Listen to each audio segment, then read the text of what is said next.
Buen día para todos, gran gusto en saludarlos. Comienza Caminante por Carve en vivo, como es la intención de estar todo este mes de enero y todo el año. Y es un gusto saludarlos de norte a sur y este a oeste del país. Jorge Los Controles, una mañana hermosa. La verdad pinta para ser un día precioso y un fin de semana lindo. A cuidarse porque ya se anuncia para lunes o martes otra ola de calor fuerte, ¿no? Pero bueno, estamos en verano, hay que tomar las precauciones del caso. Vamos a tratar de todo hoy en el programa, porque hay muchísimos temas para hablar, porque hay cosas que han pasado hace pocos días que mueven sin duda un montón de cosas que la representación social, lo he dicho acá y ha venido peleando, de los jubilados y pensionistas. Y bueno, es un gusto estar recibiendo primero acá en el estudio, tempranito llegó, Ariel Ferrari. ¿Cómo estás, Ariel? Buen comienzo de año. Buenos días, un gusto, Néstor, un saludo a la audiencia y bueno, esperemos un año movido, sin duda, como debe ser, como lo debemos generar, porque hay muchas cosas en nuestra plataforma, en nuestro accionar y bueno, y con algunas novedades que vamos a compartir en la mañana de hoy que hacen que empecemos un año movido, preocupado también. Bueno, está Tito en línea. Tito, buen año, ¿cómo estás? Un saludo. Muchas gracias, lo mismo para ustedes.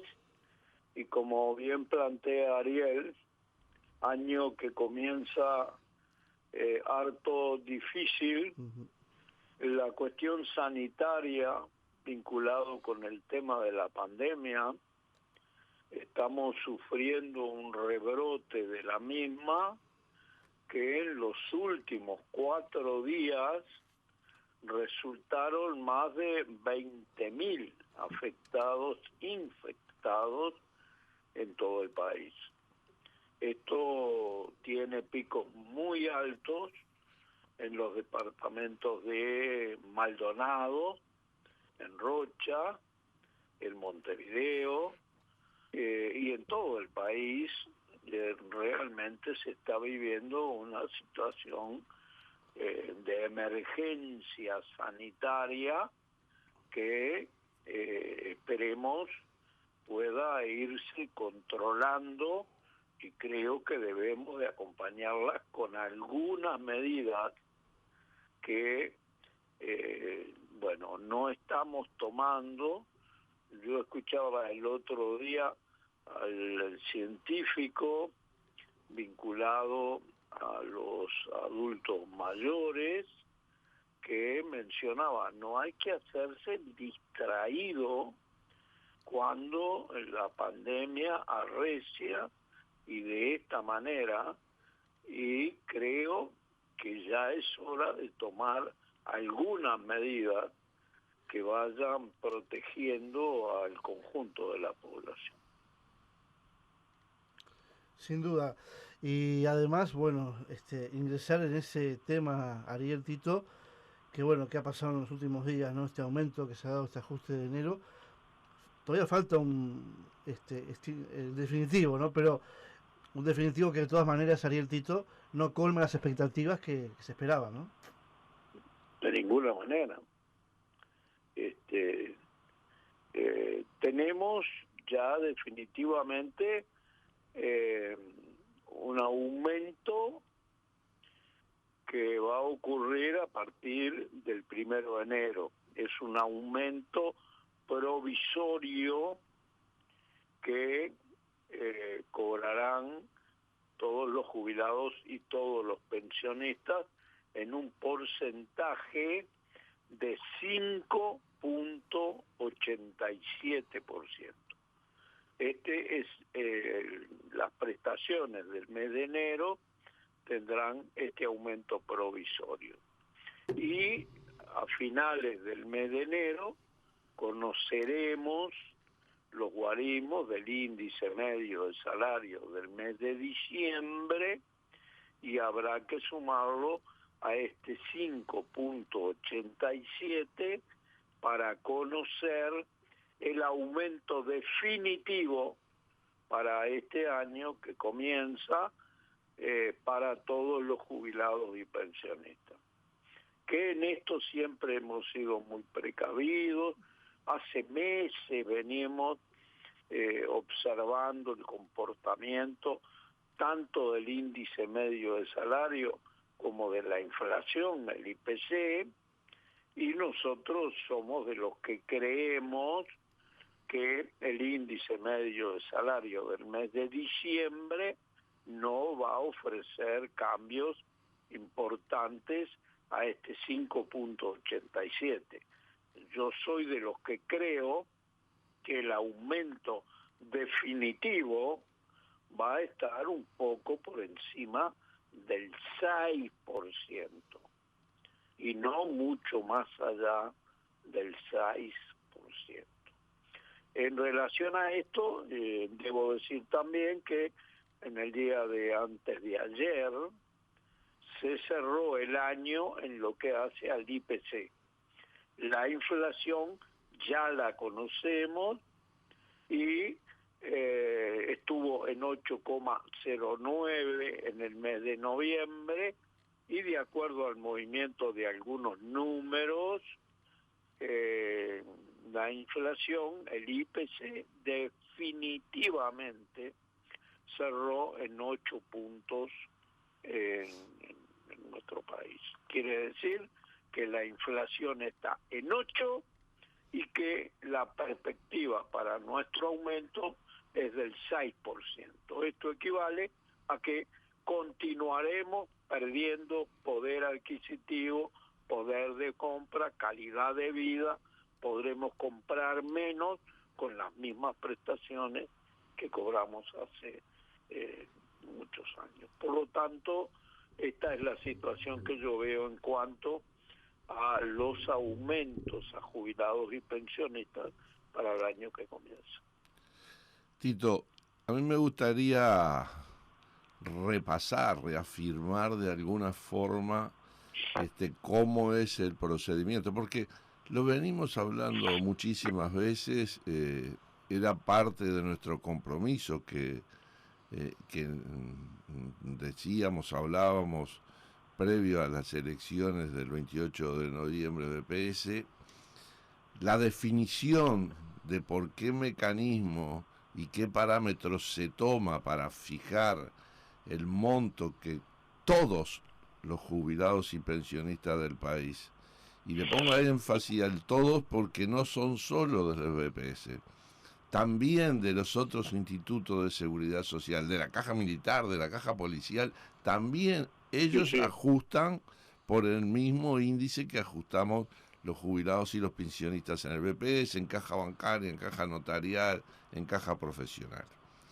Y esto, de relato histórico, digamos, fue producto de aquella visión de don Luis Colotuso, de Rodríguez Belletti, de Chirico, hijos dirigentes que se juntaron y hablaban de la necesidad de que no quedara librado a la voluntad de que quien estaba en el Poder Ejecutivo en ese momento dijera cuánto va a ser el ajuste de las jubilaciones de acuerdo a su economía o a su visión o de acuerdo al presupuesto, cuánto era lo que pretendía invertir en lo que hace el pago de las pasividades. Y se promovió en el 89 la reforma constitucional, el artículo 67, que además me parece que con una visión muy clara de lo que querían, decía que cada vez, y reza eso la Constitución de la República, cada vez que hay aumento en la administración pública, hay que dar de aumento a los jubilados como mínimo el índice medio de salario que transcurrió desde el ajuste anterior, es decir, desde el 1 de enero, en este caso del 2021, a cuando se hace este ajuste, que es el 1 de enero del 2022. Y yo le quiero poner el énfasis en eso, como mínimo, porque no quiere decir que que no se pueda dar por encima del índice medio de salario. Por lo tanto, no lo decimos ahora, lo hemos dicho más de una vez, lo hemos reclamado desde el año pasado, lo hacemos desde que desde el 2006 reivindicamos el ajuste diferencial se empezó a dar desde el 2006 hasta ahora a las jubilaciones mínimas un ajuste diferencial, un ajuste por encima del índice medio de salario, que no se da en la misma oportunidad, pero es la confirmación que el Poder Ejecutivo tiene la herramienta, si quiere, para mejorar lo que ha sido el resultado de la negociación de los consejos de salario. Y creo que esto es bien importante porque, bueno, la representación de los jubilados y pensionistas, vos has mandado una solicitud de entrevista al ministro Mieres también para conversar de estas cosas, y bueno, y sería bueno también compartirlo con la audiencia, ¿verdad? Bueno, sí, perfectamente. En el día de ayer enviamos la nota al ministro de Trabajo y Seguridad Social. Lo que plantea el compañero Ariel es exactamente de esta manera. Eso lo podemos reconfirmar con el hecho de que hay aumentos extraordinarios desde hace muchos años, los meses de julio, para el sector de jubilaciones mínimas. Este es un aumento por encima de lo que establece el índice medio de salario acumulado en el año. Es clarísimo el artículo 67 de esa reforma constitucional que permite al Poder Ejecutivo, bueno, hacer justicia, como en este caso, con los jubilados y los pensionistas que por el segundo año consecutivo vamos perdiendo poder adquisitivo. 1.8 el año anterior, y en el correr de este año seguramente la cifra será bastante similar a la anterior, con lo que se suman más de 3.5 de pérdida de poder adquisitivo, pero estas cuestiones técnicamente no es que se acumulen, sino que luego de hacer una apreciación de los porcentajes de la misma, va a ir por encima de 4 puntos seguramente de pérdida de poder adquisitivo en apenas los últimos 2 años. Esto se va a sentir en todas las jubilaciones, pero Ariel, esto se va a sentir fundamentalmente en las jubilaciones de menores ingresos, no digo las mismas, digo las que ganan hasta 20.000, digo las que ganan hasta 25.000. Ahí el impacto va a ser mucho mayor que en el resto de las prestaciones, dado que el aumento es porcentual. Exacto. Y yo creo que el planteo que estamos haciendo, además de ser justo, es posible. Muchas veces se ponen ejemplos, en estos meses, esta administración pone ejemplos de cuestiones que pasaron en administraciones anteriores y cómo se manejan ahora. Y nosotros nos queremos referir a eso también.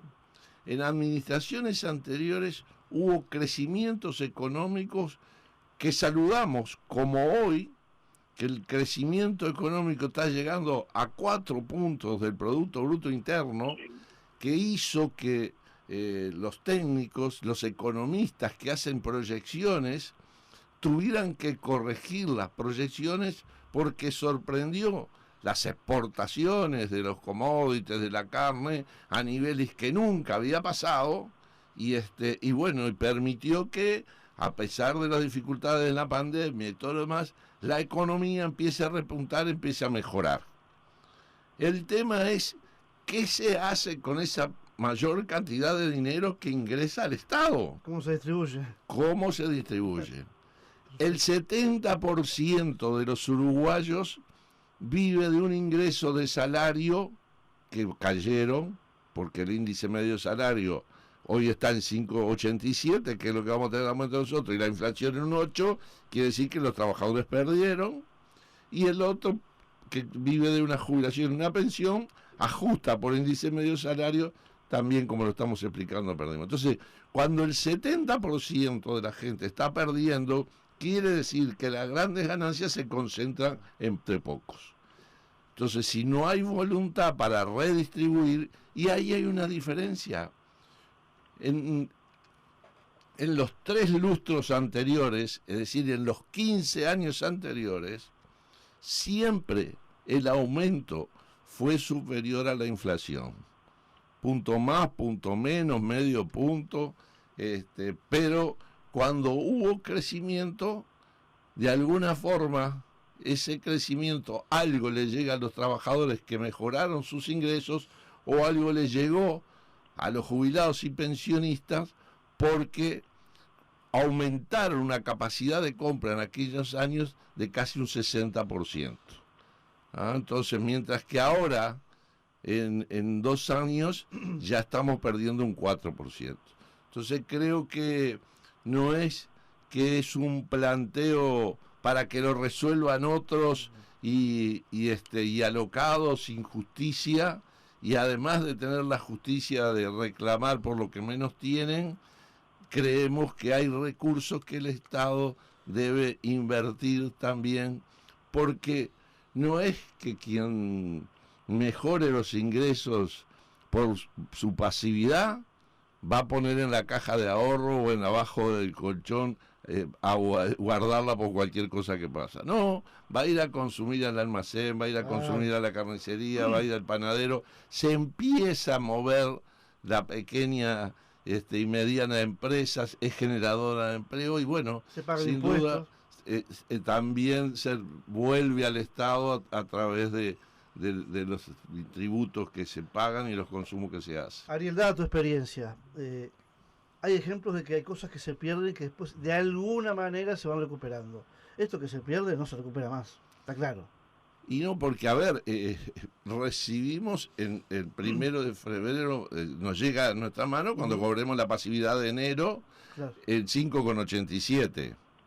Pero a la vez, esos mismos días, vamos a estar pagando un 8% más en el recibo de la UTE, un 6 y pico por ciento más en el recibo de la OCE, lo que se ha generado de inflación en estos meses también, además de lo que venimos perdiendo durante todo el año 2021. Entonces, cuando se dice que al final de esta administración vamos a recuperar, y se le dice a los trabajadores, los niveles del 2019, quiere decir que por más que la economía del país crezca más allá del 2019, nosotros capaz que llegamos de vuelta a consumir lo mismo que podíamos consumir en 2019. Nuestros tiempos no son los mismos, no podemos esperar 5 años de caída para después estabilizarnos en el mismo punto que hace 5 años teníamos, cuando hoy tenemos que hay una economía que empezó a crecer, pero que la gran diferencia es cómo se distribuye, como decías vos. ¿Quién es el que genera esa riqueza y en manos de qué y de quién quedan las ganancias que esa riqueza genera? A veces son capitales del exterior que se las llevan, ¿no? Sí, también, pero bueno, ahí es como, bueno,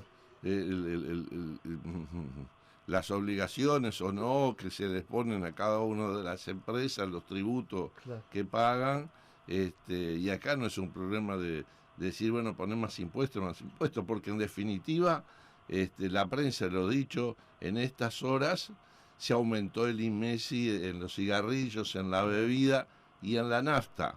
La nafta, en vez de rebajarla, la mantenemos al mismo precio, pero una parte que hace que ANCAP gane menos es aumentar el IMESI, es aumentar uno de los impuestos que se nos prometió que no iba a haber aumento de impuestos.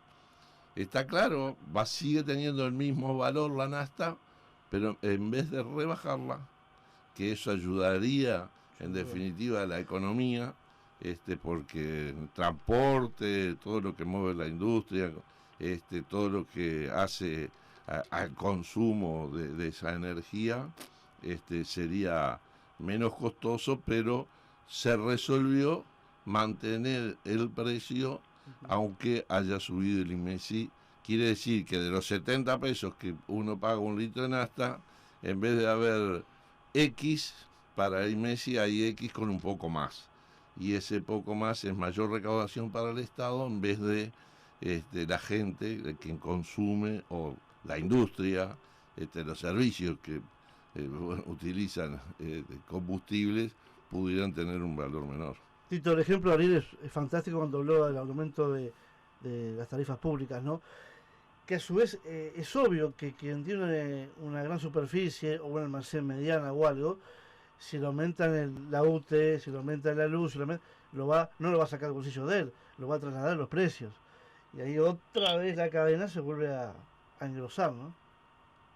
Sin la más mínima duda, esto no es que va a ocurrir, eso está ocurriendo de esta manera, y si no, aquellos que van permanentemente, las compañeras fundamentalmente, al mercado, como los precios de los artículos de primera necesidad aumentan cuasi permanentemente, y para mostrar la situación de empeoramiento de nuestra calidad de vida, que para los jubilados o pensionistas no es necesaria esta explicación porque lo viven en su propia economía familiar, en su propio bolsillo. Pero fíjense en el tema de la línea de pobreza. Es decir, hay el Instituto Nacional de Estadística establece la suma de determinados costos que incluyen los artículos para estar en una línea de pobreza, un poder tener ingresos de los alimentos, de los servicios de higiene y de los compromisos con los organismos de Estado, energía eléctrica, de agua, etcétera. Esta línea de pobreza estuvo, por ejemplo, en el año 2006 había un 14% de jubilados bajo la línea de pobreza. En el 2008 hubo un 8% de jubilados bajo la línea de pobreza. En el 2013 ya hubo un 2,7% debajo de la línea de pobreza. Y en el 2016 hubo un 1,8% de jubilados que estaban bajo la línea de pobreza. Esto que indica que hay una línea en la cual la dignidad, las políticas deben de ofrecer a una mujer, a un hombre que trabajó 30 años, que a veces trabajaron más, una prestación jubilatoria o de pensión por temas vinculados a la discapacidad o a la sobrevivencia o por vejez, que no esté inferior a la línea de pobreza. Bueno, queremos también plantear nuestra enorme preocupación porque los jubilados que están debajo de la línea de pobreza, que estuvieron en el año 2019 en 1,8, hoy, 2021, están en 2,20. Pero que cuando conozcamos el próximo boletín del Instituto Nacional de Estadística, que va a mostrarnos la cantidad de jubilados que están debajo de la línea de pobreza, sin duda esta cifra va a continuar en alza. Y esto es de una enorme gravedad, y esto implica el conocimiento previo de que sectores, miles de compañeros nuestros, jubilados, pensionistas, que, insisto, han trabajado una vida y que ahora van a percibir cada vez el mayor número prestaciones que no le van a permitir acceder a los artículos de una primera necesidad para tener lo mínimo para transcurrir esta vida que nos toca vivir. En tiempos de pandemia, en tiempos difíciles desde el punto de vista sanitario, en confinamientos como el que tuvimos y como el que no estamos por fuera de que podamos volver a repetirlo, y que eso aumenta no solo los gastos, sino que deteriora nuestra salud en lo psicológico y en muchas otras cuestiones que hacen que la vida sea más compleja y más difícil. Esta es la realidad que estamos viviendo y que nosotros tenemos la obligación de trasladar a nuestro sector para entre todos construir propuestas, para entre todos defender también esas propuestas, porque las situaciones para 800.000 jubilados y pensionistas a lo largo y ancho del país se vienen presentando de esta manera. Tito, hacemos una pausita. Ariel, vamos a seguir con este tema porque es muy vasto y además tiene muchas aristas, ¿no? ¿Les parece? Con mucho gusto. Pausa Con todo gusto. y seguimos compartiendo Caminante en Cable. Son las 7:30 en punto. Saludos a todos, de norte a sur y este a oeste del país. Reitero, si todavía no se levantó, difícil, ¿no? Que un jubilado, un pensionista se quede ahora. Pero bueno, está hermosa la mañana, Ya volvemos. 7:34 minutos, seguimos compartiendo Caminante por Cable en vivo, estamos en vivo, llegando a todo el país y fuera de fronteras. Ariel, Tito, bueno, quedó pendiente seguir con el tema ¿no? Y un tema, Ariel, que siempre escuchamos todos, y yo estoy seguro que el gran porcentaje de la gente no sabe bien cómo se mide o qué es realmente. Cuando nos dice línea de pobreza, por ejemplo, ¿de qué estamos hablando, Ariel? Bueno, el Instituto Nacional de Estadística, que es quien elabora, que es un instituto público, pero que es absolutamente profesional.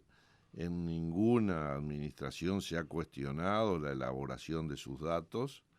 Uno no puede, uno puede no estar de acuerdo con el 587, pero nadie duda que es 587 la cifra que dio como resultado de las negociaciones colectivas. Hace distintos índices, de distintos estudios, bueno, el índice de la construcción o el índice de los precios al consumo, el índice de las canastas básicas o de otro tipo de canastas, y así construye también lo que hace el índice que mide la línea de pobreza, con algunas complejidades, porque ese monto, que está en unos 17.400 pesos, está compuesto por una canasta básica alimentaria, es decir, lo que una persona pobre debe consumir. No es toda la canasta que fija el IPC, porque lamentablemente se priva de muchas cosas esa persona, y esa es una parte de cómo conforma el índice, pero la otra parte de cómo se conforma el índice tiene que ver con una canasta básica no alimentaria, lo que consume en luz, la energía eléctrica o el pago de alquiler o pago de luz y demás, y esos dos componentes hacen ese monto. Ese monto que en el caso de la línea de pobreza se fija para Montevideo, para el interior y para el área rural. Y se fija si vos vivís individualmente y es distinto, o sea, o hay una especie de ahorros cuando viven dos personas, porque acá estamos en el estudio, los dos consumiendo luz, por lo tanto, no es que estuviera yo solo, que consumía la misma luz. Entonces, bueno, así se compone el índice. Entonces, quien está por encima de esa línea, decimos que no es pobre. Y eso es lo que ha logrado, y eso es las cifras que nos pasaba Tito antes de ir al corte, de lo que se ha logrado con que 16 años llevamos de corrido, que siempre el aumento fue por encima de la inflación, por lo tanto la gente tenía más capacidad de compra, ¿ah? Mejoraba siempre su pasividad en relación a la inflación y hacía que, bueno, menos gente estuviera por debajo de esa línea. Y habíamos arrancado, Tito nos decía, con el 14 y llegamos al 1,8 y en estos 2 años, o año y pico, volvimos al 2,2.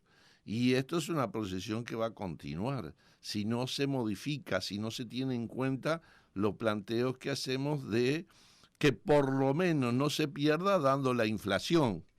Entonces, ¿qué nos sucede? Que bueno, que hay gente que gana un poco más de 17.400. Pongamos que esté en 18. Pero si la inflación, lo que compone la canasta, aumenta más de lo que aumenta la jubilación, esa línea lo va a pasar por arriba y por lo tanto en vez de quedar arriba de la línea de pobreza va a quedar debajo y va a ir creciendo la cantidad de gente por debajo de la línea de pobreza. Y el que estaba por abajo es peor, ¿no? Y el que está por debajo está claro, va a estar más abajo aún. Entonces, creo que por más que los datos sean complejos, no es difícil de entender esta cuestión estadística que la gente la siente cuando va a comprar.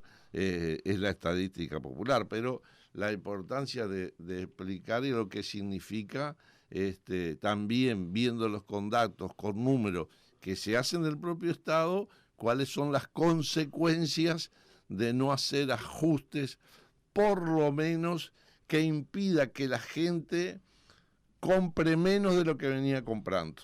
Porque si las cosas aumentan 10 y mis ingresos aumentan 8, yo voy a poder comprar menos. Esa es, en definitiva, la simple explicación de lo que nos está pasando hoy, cuando la inflación está en un 8 y, pongamos para números redondos, mi aumento está en un 6. Yo te decía, Ariel, fuera de micrófono, lo digo al aire, pero no tengo ningún problema, no tengo compromiso con nadie.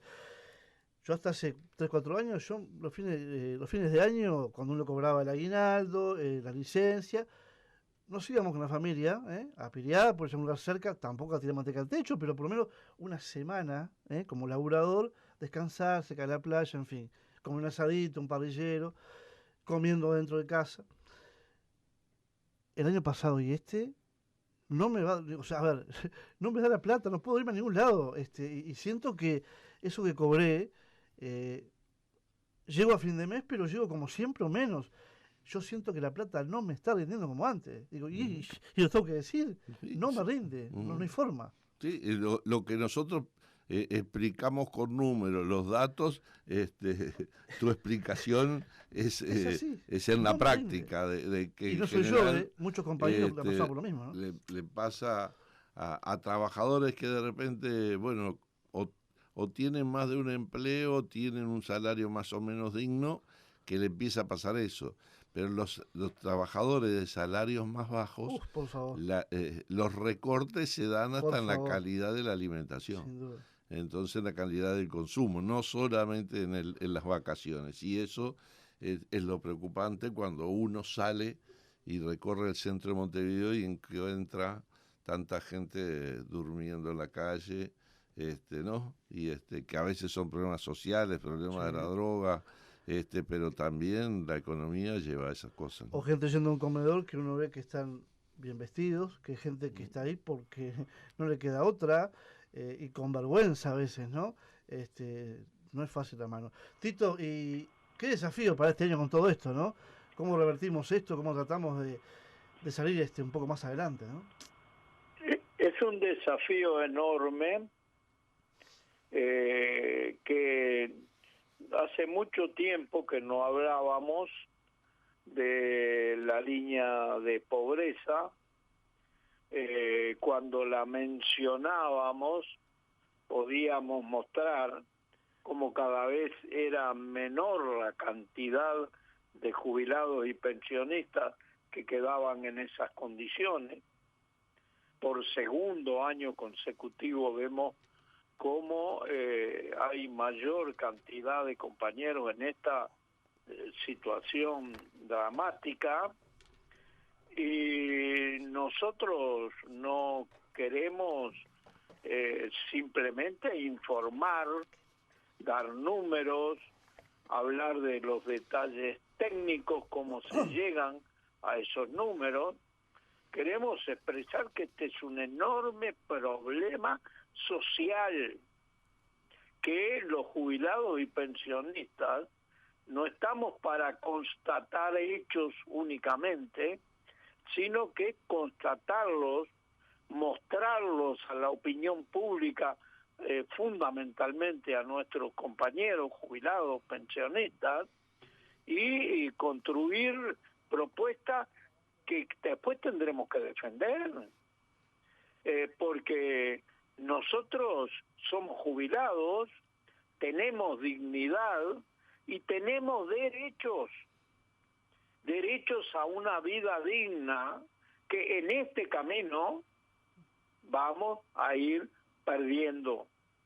Y que esta entrevista que ayer solicitamos al ministro de Trabajo y Seguridad Social, que la recibió, lo vimos, que la tiene, esperemos que se dé a la brevedad. Y lo mismo la entrevista que hace ya un par de meses ha solicitado la ONASPU, nuestra central, al señor presidente de la República, porque es necesario hablar, compartir con el Poder Ejecutivo, la máxima autoridad de nuestro país, estos temas que tienen que ver con la calidad de vida de familias que han dejado lo mejor de sí para ayudar a construir este país que tenemos. No estamos pidiendo, estamos reclamando nuestros derechos a vivir dignamente, a tener acceso a los alimentos, a la vestimenta, a una vivienda digna, a vivir los últimos años de la vida de los trabajadores viejos de este país con el entorno que hemos construido, hemos aportado por 30, por 40 años a veces a los programas de la seguridad y de la protección social. Así que esta es la realidad que queríamos ir trasladando y que queremos que vaya siendo carne de cada uno de nosotros. Ariel, Tito, pero Ariel básicamente, cuando escuchamos hablar mucho, primero, saber qué significa BPC, la BPC, y cómo está, cómo se enmarca, cómo se para ante todo esto.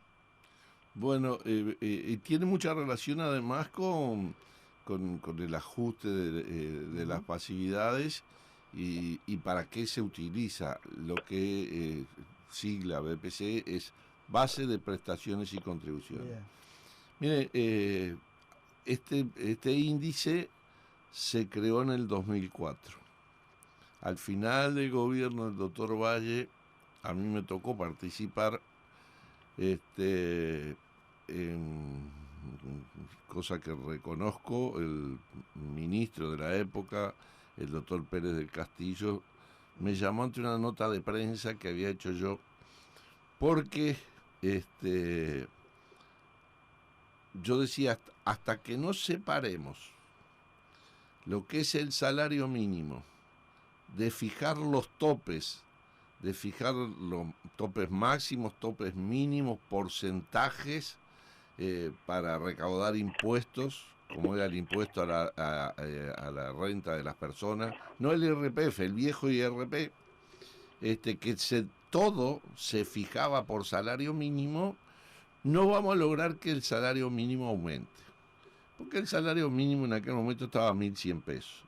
Entonces, si yo aumentaba mucho el salario mínimo, aumentaba mucho, por ejemplo, que la asignación familiar en aquel momento eran 6 salarios mínimos que podía pagar por seguro de paro o por seguro de enfermedad, o le daba el X% de un salario mínimo. Entonces ahí promovieron la creación de la base de prestaciones y contribuciones. Y por un lado siguió caminando el salario mínimo que periódicamente ajusta el Poder Ejecutivo. Ese ajuste tiene que ser en consulta tanto con trabajadores y empresarios. Uruguay en determinado momento fue observado en la Organización Internacional del Trabajo porque el Poder Ejecutivo no lo hacía, y bueno, y hoy está, no me acuerdo con exactitud, capaz que Tito se acuerda, pero casi 18.000 pesos, 17.900 y algo, la fijación 17.900 y algo. La fijación del nuevo salario mínimo nacional, que tiene que, lo que hace es que nadie que trabaje 200 horas o que sea un trabajador nacional puede ganar menos de eso.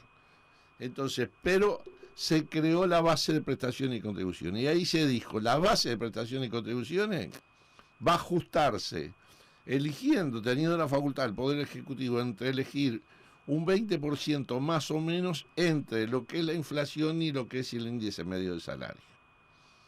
Y un tema que siempre hemos cuestionado, que los poderes ejecutivos de turno siempre elige el índice menor. Cuando el índice mayor, ¿no?, en los 3 lustros anteriores, era el índice medio de salario, porque el salario crecía más que la inflación, la BPC se tomaba la inflación. Y ahora que la inflación es más que el índice medio de salario, se toma el índice medio de salario. ¿Por qué? Para que no suba tanto la BPC. Si no sube tanto la BPC, yo cuando tengo que poner un tope en el BPS pago menos. Yo cuando doy un porcentaje de asignaciones familiares en relación a la BPC, doy menos. Pero a la hora de recaudar, cuando yo recaudo IAS, a partir de que un jubilado gane por encima de 8 BPC, si contengo la BPC, puedo capturar más personas y más montos. Entonces, estuvo bien la creación de separar el salario mínimo de lo que es un índice para determinadas prestaciones de BPS o para recaudar impuestos, pero no es justo que no acompañe en definitiva como debe acompañar cómo es el salario, y que no sea utilizado como un instrumento que cada vez me permita recaudar más y le ponga y contenga las posibilidades de yo mejorar las prestaciones que pueda. El otro día Ariel Tito venía para uno de mis trabajos en un taxímetro, y el taximetrista, un hombre de 68 años, ¿no? Me decía, estoy cansado y no puedo jubilarme, porque no me conviene jubilarme, o sea, me jubilo con 2 pesos, ¿no? Y yo miraba la cara de ese hombre, curtida, bueno, manejando toda la vida, ¿no?, con lo que significa hoy en día, y digo, pobre hombre, ¿no? Bravo Tito, ¿no? Para ese hombre que no puede, me dice, yo me voy a quedar hasta que me dejen manejar, porque no me queda otra, si no, no puedo vivir. Y la verdad, me pongo la piel de gallina, ¿no?, porque la verdad me da cosa, ¿no? Es decir, un tipo que laburó toda la vida y que no pueda disfrutar unos años porque si se jubila va a ganar menos, ¿no? Es brava eso.